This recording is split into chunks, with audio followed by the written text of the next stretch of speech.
Madame, mademoiselle, monsieur, bonjour et bienvenue dans notre magazine Il était une fois. Merci d'être avec nous. Aujourd'hui, il était une fois les défis. Pourquoi les êtres humains se mettent-ils des défis? Que ressentons-nous lorsque un défi a été relevé? Et ces défis permettent-ils un mieux vivre? Je vous laisse regarder le sommaire de notre magazine.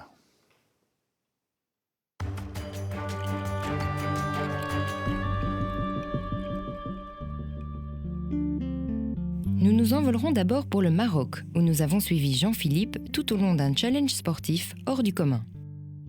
Ensuite, Gaëtan nous fera découvrir l'univers du freerunning, une discipline qui joue avec notre environnement. Et c'est avec Béa Diallo que nous découvrirons les bienfaits de la boxe, un défouloir maîtrisé. Philippe Godin, Cédric Claessens, Sophie Timmermans, bonjour et merci d'avoir accepté notre invitation. Alors Philippe Godin, vous êtes directeur du service de psychologie du sport de l'UCL et président de la Société belge francophone de psychologie du sport. Cédric Claessens, vous êtes quant à vous le curé de la paroisse à Salzines et la raison de votre présence sur le plateau, c'est que vous êtes en fait un ancien champion de BMX. Sophie Timmermans, est-il encore besoin de vous présenter puisque vous êtes journaliste aux médias catholiques et on vous connaît aussi votre voix puisque vous présentez régulièrement l'émission Il était une fois en radio sur la première le dimanche soir. Alors Sophie, vous êtes venue avec votre petit panier de reportages comme à votre habitude. Et le premier, le premier, je ne vais pas vous en dire beaucoup parce que tout est dit dans le reportage, mais juste qu'on va passer des bois de Malone, donc en région namuroise, pour nous envoler vers les dunes du Maroc. On en reparle tout de suite parce que le reste, tout est dit et tout est en images.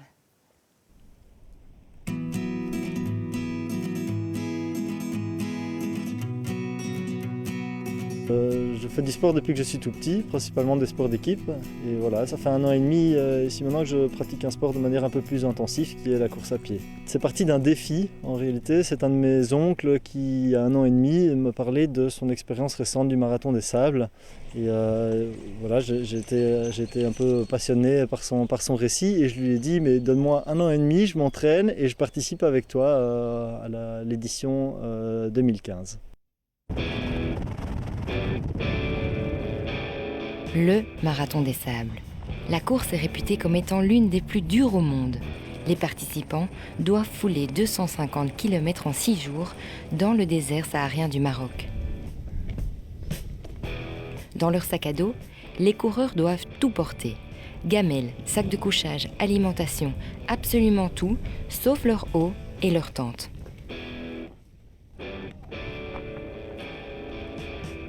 Le plus dur a été l'étape numéro 4, longue d'une distance de 92 km. Les coureurs avaient déjà derrière eux 104 km dans les jambes. Je suis parti pour cette étape longue, la 4e étape, avec déjà des pieds en compote. Donc je suis parti tout doucement, un peu en canard, puis bon, ça s'est dérouillé au fur et à mesure. J'ai eu des moments très difficiles entre le kilomètre 30 et 40. Et puis tout d'un coup, ça allait mieux. C'est quelque chose qui est tout à fait inexplicable, mais je me suis senti mieux et j'ai pu continuer à partir du kilomètre 50, ça passait mieux, quoi. On a tellement mal que on se demande un peu comment on arrive à avancer. Mais non, la tête elle est relativement bien. Elle me disait tout le temps donc au corps d'avancer. C'est comme ça que le corps a continué d'avancer, alors que lui disait non, arrête, ça fait trop mal. Non, mais la douleur physique, elle était vraiment très très très forte, quoi. J'ai beaucoup pensé à mes enfants et à mon épouse. Quand vraiment j'avais le moral dans les chaussettes, il n'y a plus rien qui allait. C'est vraiment eux qui m'ont aidé à continuer. En fait, on ne pense pas à grand chose, quoi. On avance. On est aussi dans un cadre absolument magnifique, des paysages époustouflants, donc ça permet de s'évader également. On n'est pas uniquement comme si on courait le long d'une route. Et puis on croise des gens qu'on connaît, qu'on a rencontrés sur le bivouac, on discute un peu avec eux. Voilà, ça se passe comme ça. Maintenant que vous êtes revenu, comment est-ce que vous vous sentez par rapport à ce défi sportif que vous avez réalisé? Mais une certaine fierté d'avoir été au bout de quelque chose d'incroyable. Voilà, une certaine fierté d'avoir pu également apporter à travers cette expérience, à travers ce défi, avoir pu apporter une petite contribution pour les enfants du Caire pour qui je courais. Voilà, un petit peu de nostalgie aussi, je garde, et une furieuse envie de le refaire un jour. Donc voilà, à travers ce reportage, j'ai vraiment voulu aborder la thématique du dépassement de soi et du phénomène un peu, très addictif en fait du sport. On a bien vu, Jean-Philippe dans le reportage était un sportif, oui il aime le sport, mais il s'est vraiment fixé un objectif audacieux. Et il a vraiment été pris comme une drogue, quoi. Il a vraiment couru énormément. Des moments, il ne voulait pas courir et pourtant il a dû y aller. On voyait dans le reportage, il avait les pieds en sang, il en pleurait. Et pourtant, avec le sport, on a vraiment ce sentiment de ce dépassement de soi. Il y a une force qui nous force à dépasser tout ce qu'on... Allez, à donner le meilleur de nous-mêmes. Et c'est vraiment là-dessus que je voulais revenir dans le débat avec nos deux invités.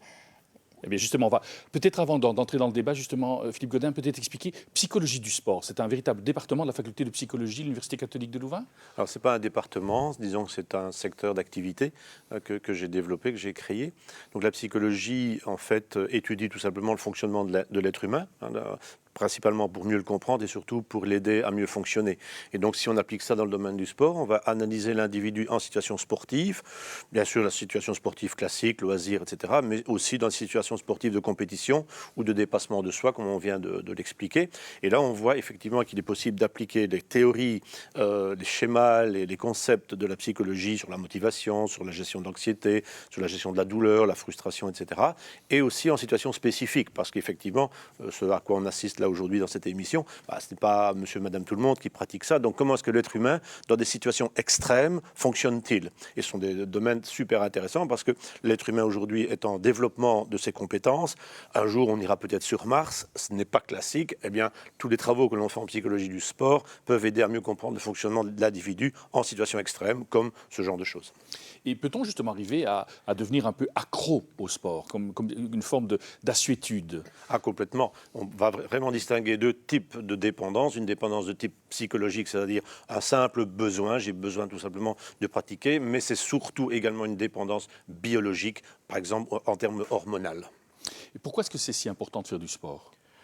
Alors, il est important de faire du sport parce que ça va permettre à l'individu, d'une part, de s'épanouir sur le plan psychologique, sur le plan physique, d'avoir une sorte d'équilibre entre la santé mentale et la santé physique. Maintenant, je pense qu'également, il y a d'autres activités que le sport qui sont également épanouissantes. Je pense que quelqu'un qui pratique de la musique ou du théâtre peut aussi s'épanouir d'une manière tout à fait semblable. Cédric, vous justement, vous avez été champion de BMX. Est-ce que pour vous, le sport était également, à un moment donné, une assuétude? Vous en aviez vraiment besoin? Oui, j'en avais besoin parce que c'était aussi une manière aussi de se détendre et puis aussi de vérifier aussi un peu ses compétences. Vous voulez toujours aller plus loin aussi. C'est un défi aussi, c'est aussi des joies d'arriver à aller plus loin que ce qu'on pourrait imaginer aussi par l'entraînement et puis avec les années, etc. Et bien de voir aussi qu'on peut aller très loin aussi en sport. Et comment est-ce que vous avez, vous entretenu justement cette soif de performance? C'était des exercices continus Alors oui, c'est toujours beaucoup d'entraînement. On avait un entraîneur aussi qui était là pour nous aider. Alors c'est clair que les techniques aujourd'hui sont bien plus élevées que ce qu'on avait à l'époque. Même si je suis encore jeune, j'ai 42 ans. Mais oui, c'est vraiment un dépassement. Il y a quelque chose dans le sport qui est assez unique, en fait, pour avancer aussi même dans la vie, j'ai envie de dire. Vous avez le sentiment, justement, pour avancer dans la vie, que le fait d'avoir été champion de BMX vous aide aujourd'hui, puisque vous êtes curé à Salzines. Est-ce vous arrivez à faire des ponts entre votre vie de champion et votre vie aujourd'hui de prêtre à Salzines? Oui, je pense que ça m'a beaucoup aidé à la persévérance. Je pense que le sport, c'est comme le cœur, c'est-à-dire qu'il faut le travailler. Il faut le travailler, puis il faut persévérer. C'est-à-dire que dès qu'il y a une douleur, mais il ne faut pas s'arrêter. Au contraire, il faut continuer. Il faut croire qu'on pourra dépasser cela. Et puis, ça donne une certaine liberté. Un sportif de haut niveau, au départ, il peine. Quand on a vu le reportage tout à l'heure, c'est des heures d'entraînement, c'est beaucoup de sueur, on se fait mal. Mais après, quelle liberté, même au niveau du mouvement. Eh bien, je pense qu'aussi, je crois profondément aussi que la vie spirituelle et même morale demande aussi quelquefois des petits dépassements. Mais une fois qu'on a réussi, et en tout cas qu'on a accepté de vivre ces dépassements, qu'on ne s'est pas arrêté à la moindre douleur, eh bien, ça donne une liberté intérieure très, très forte. Et je peux vraiment comparer sport et spiritualité. Je trouve qu'il y a quelque chose d'assez commun, en fait, entre les deux. Professeur Philippe Godin, on dit on se fait mal, etc., la douleur et tout. C'est pas un peu masochiste comme approche? Alors, on peut le voir de cette façon, évidemment, mais l'athlète, il ne fonctionne pas comme ça. L'athlète, la douleur, ça fait partie de son activité et il sait que par la douleur, il va pouvoir se dépasser, comme mon collègue ici vient de l'expliquer. Et donc, il accepte ce challenge qui est pour être meilleur, pour dépasser mes limites, je dois passer par la douleur.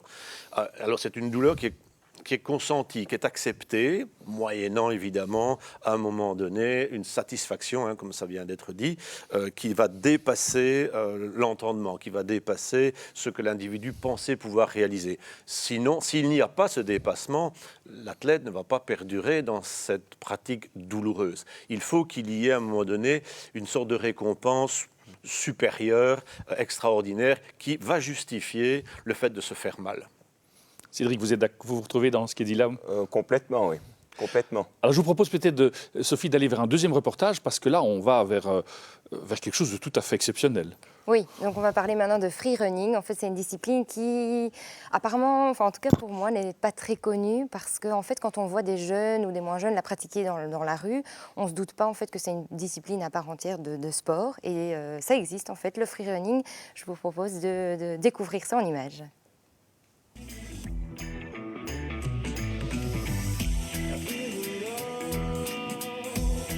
Le free running se définit par la façon de se déplacer simplement autant efficace qu'esthétique. Donc on essaye d'utiliser les obstacles, que ce soit naturels ou urbains, pour faire des acrobaties, des sauts et des choses comme ça. J'ai un peu fait ça depuis que je suis tout petit, donc l'aventure du free running, parce que j'ai simplement jamais arrêté de sauter, d'escalader, de faire de l'athlétisme et des choses comme ça. Et c'est sensiblement similaire c'est un jeu en fait qu'on a continué avec des amis à moi, et j'ai pu mettre un nom sur la discipline seulement quand j'ai vu sur internet qu'il y a d'autres personnes qui faisaient ça et qui disaient vraiment ça c'est du free running, ça c'est du parcours, et donc vraiment les disciplines étaient cantonnées dans des mouvements de base et dans des règles à respecter pour pouvoir pratiquer.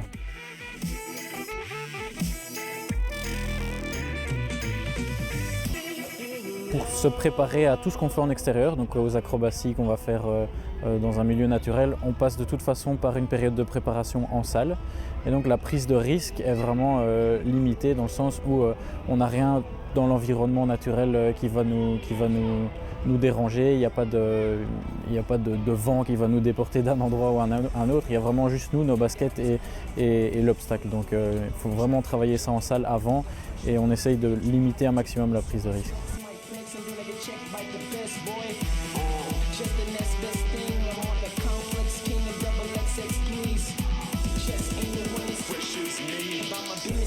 Je pense que ça aide beaucoup les personnes qui ont besoin de prendre confiance en eux, en tout cas au niveau, pas juste au niveau sportif, mais aussi au niveau de la vie en général. Justement, cette prise de risque dont on parle, qui n'est pas une prise de risque au niveau vraiment c'est dangereux, etc. Parce que la plupart des sauts qu'on fait sont vraiment, c'est juste des petites bordures dans la rue et des choses comme ça. Le fait de se dire, je sais que je peux le faire, mais je dois le faire, et ça comporte une petite partie de je risque de tomber un peu en arrière ou des choses comme ça, mais d'oser se lancer et de voir qu'en fait on y arrive et que tout ce qu'on a mis en œuvre pour y arriver a été efficace, mais c'est ça qui fait qu'on peut aller l'exporter à la vie de manière générale, de se dire mais si je veux arriver à quelque chose, je m'en donne les moyens, j'ai confiance en moi, j'essaye et j'y arrive. Et donc c'est vrai qu'il y a beaucoup de gens que je connais dans mon entourage, ça les a beaucoup aidés.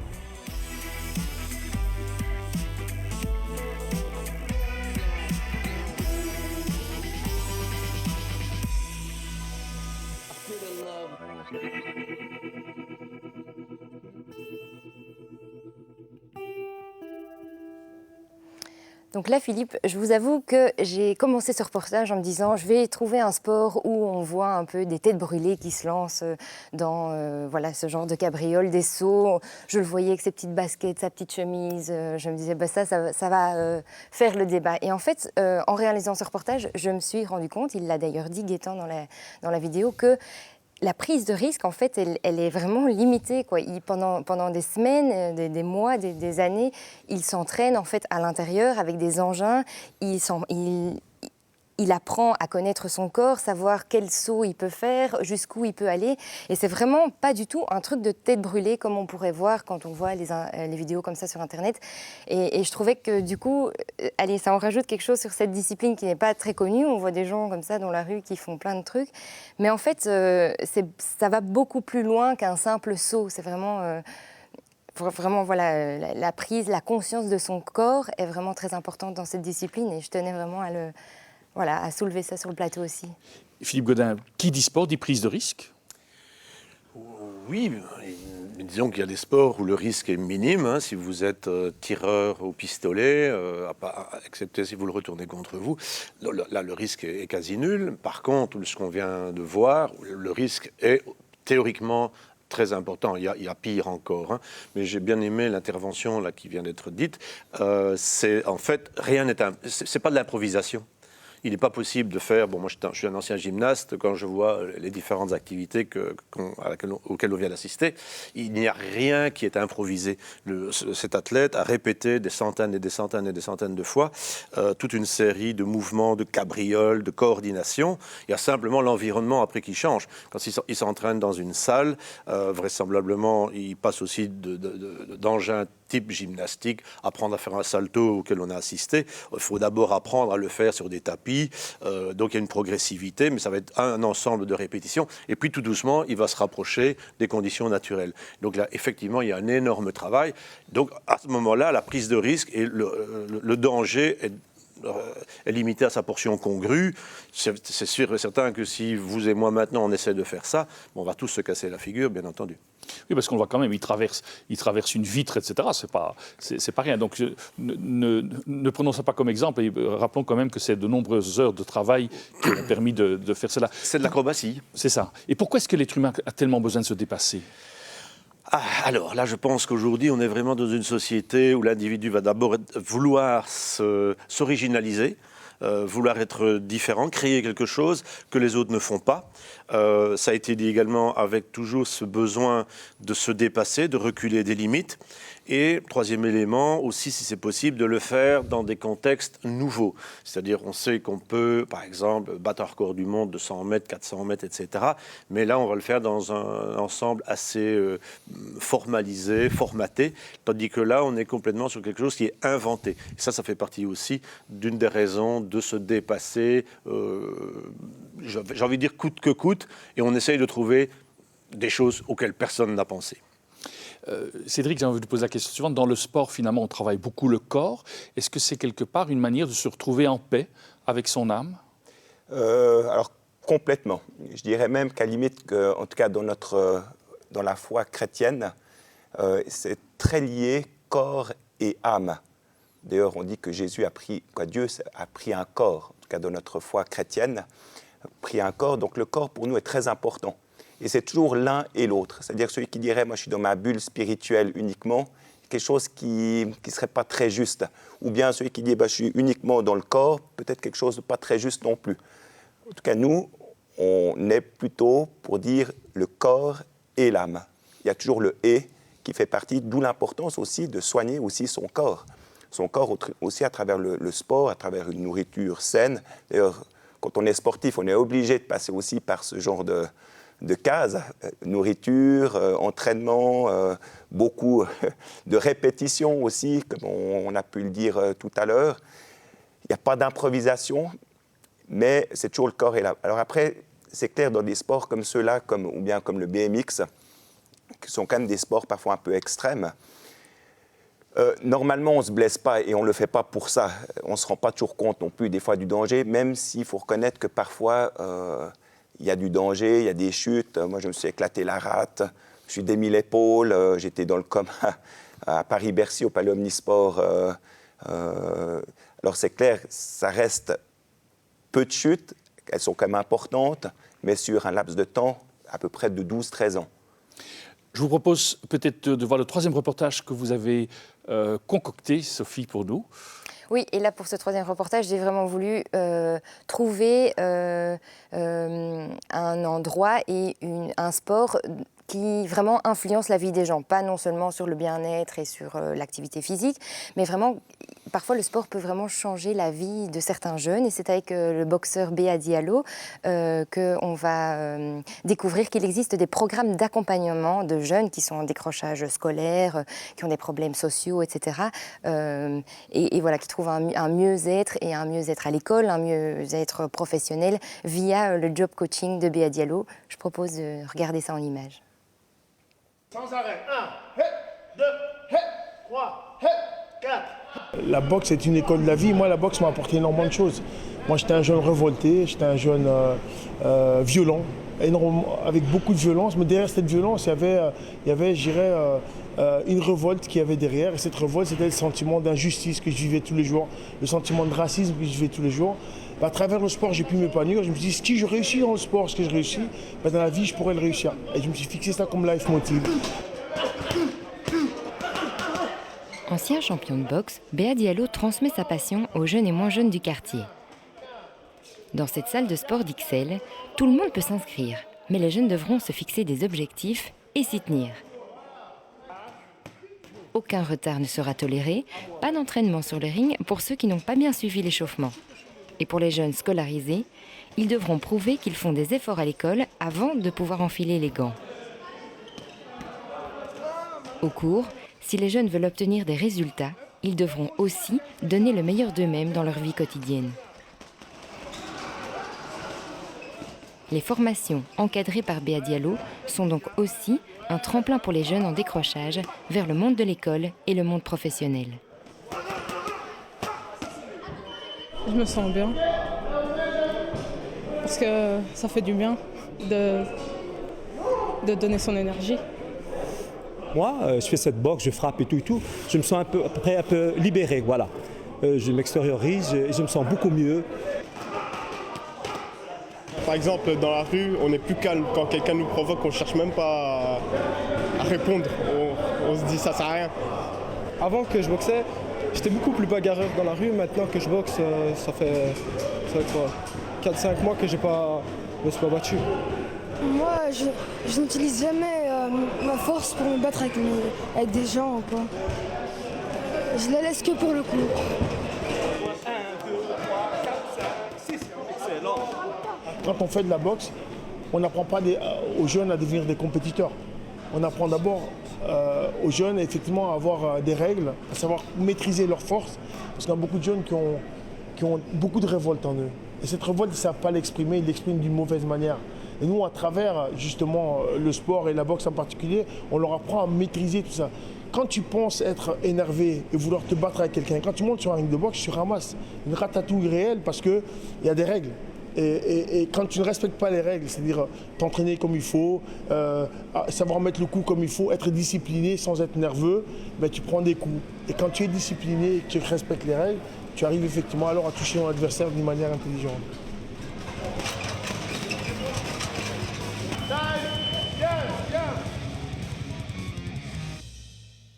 Professeur Philippe Godin, est-ce qu'il y a une fonction thérapeutique dans le sport, quand on voit comme ici dans le reportage? En tout cas, une fonction éducative, là c'est très clairement mis en évidence. Le sport, c'est une école de la vie. Et donc l'individu, qu'il ait 5 ans ou 30 ans, va apprendre en fait les règles de la société, il va apprendre à se connaître et donc il va apprendre à se cadrer, il va apprendre à se structurer.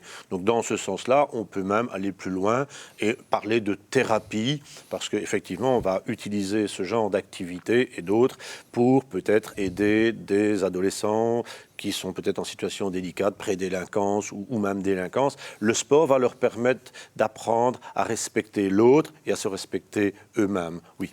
Donc il y a toute une importance du mental quand même dans la fonction sportive. Le mental est éminemment présent, ça a bien été dit par mon collègue. Le corps et l'esprit, ça ne fait qu'un. Donc le mental, il n'est pas possible de séparer ces deux entités. Bien sûr, quand on parle du corps et on parle de l'esprit, on a parlé de l'âme, mais en même temps, c'est quelque chose qui ne fait qu'un. Donc il y a une interaction continue entre ce mental et l'aspect physique. Vous, dans votre pratique professionnelle, il vous arrive parfois de conseiller à des jeunes justement de s'adonner à du sport pour se retrouver eux-mêmes? Tout à fait, parce que le sport, comme je le disais, va leur permettre de se structurer, va leur permettre d'apprendre à se connaître et apprendre à connaître l'autre et à rentrer en relation avec l'autre. Donc effectivement, oui, ça m'arrive de dire, et même de conseiller certains sports plutôt que d'autres en fonction de la problématique spécifique qui m'a été expliquée. Le défi, est-ce que c'est quelque chose que tout être humain vit, qu'on a tous besoin d'avoir des défis constamment que l'on se donne? Alors, je ne peux pas dire que ça concerne tout le monde, mais en théorie, je dirais oui. Maintenant, il y a des individus qui vont systématiquement les rechercher, ou d'autres qui vont de temps en temps s'en mettre. Maintenant, dire que tout le monde le fait, le pratique, ça, je n'oserais pas l'affirmer. Vous, Cédric, justement, vous avez vécu les défis en tant que champion de BMX. Aujourd'hui, est-ce que ces défis font encore partie de votre vie, là où vous êtes à Salzin? Oui, tout à fait. D'ailleurs, même dans la paroisse, je suis tellement convaincu par les bienfaits du sport qu'on a mis au point une section qui s'appelle Best of Sainte-Julienne pour les adolescents de 13 à 17 ans. Et puis, donc on se rencontre tous les dimanches. Et puis, on va d'abord courir pendant 1 heure. Et puis, on a des coachs sportifs. Et puis ensuite, il y a un petit temps spirituel avec eux. Et c'est vrai que dans un monde qui est vraiment virtuel, je pense que le sport aussi fait beaucoup de bien parce que c'est à la fois c'est réel. C'est-à-dire que je ne peux pas me mentir à moi-même. Si je ne suis pas bon ou pas en forme ou fatigué, je peux dire tout ce que je veux, je n'avancerai pas. Donc, il y a toute une sorte d'énergie à retrouver qui est cadrée, qui doit être à nouveau mise. On n'est pas fait n'importe comment, qu'il faut respecter, comme disait le professeur de boxe. Je peux arriver énervé sur le ring, eh bien, je vais me prendre une raclée parce qu'il y a des règles. Et dans la vie, c'est aussi comme ça, je peux dire tout ce que je veux. Si je ne suis pas certaines règles, eh bien, je vais me prendre une raclée aussi dans la vie, que ce soit dans le sport, mais aussi peut-être intérieurement, malheureusement. Et je pense que le sport fait énormément de bien à l'être humain. Merci en tout cas à tous les trois d'avoir pris le temps de nous parler un petit peu de l'importance du sport et également des défis à pouvoir relever. Nous arrivons déjà au terme de notre magazine. Merci d'être resté avec nous. Si vous souhaitez revoir cette émission, il vous est possible de le faire en allant sur notre site infocato.be au nom de toute l'équipe qui a préparé ce magazine. Il ne me reste qu'à vous souhaiter une excellente journée et je vous dis à très bientôt.